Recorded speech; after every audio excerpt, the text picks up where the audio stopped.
பந்தையும், கிணற்றுக்குள் விழுந்த பந்தையும் மோதிரத்தையும் எடுத்து கொடுத்துட்றாரு துரோணர். எடுத்து கொடுத்த உடனே எனக்கு பதிலுக்கு நீங்கள் என்ன பண்ணணும்னு கேட்டார் இல்லையா, அர்ஜுனன் கேட்குறாரு. அதற்கு அவர் சொல்கிறாரு, கிருபதனை எனக்கு இங்கே கொண்டு வந்து சேர்த்துங்க அப்படின்னு சொல்லி ஒரு கட்டளை இடுகிறார் துரோணர்.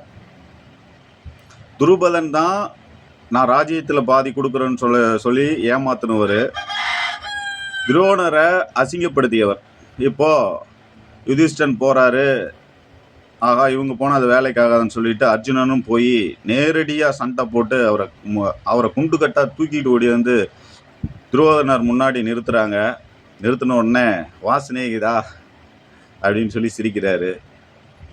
அவமானப்படுத்தினாய், நீ சிநேகிதன் ஆவதற்கு எந்த விதமான தகுதியும் இல்லை அப்படின்னு சொல்லிலாம் என்னை ஏமாத்திட்ட.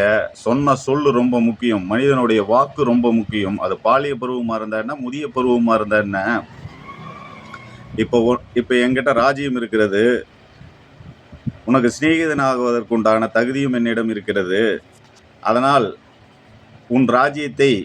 என் ராஜ்யத்தை நீ பெற்றுக்கொள் அப்படின்னு சொல்லிட்டு அசிங்கப்படுத்துறார்.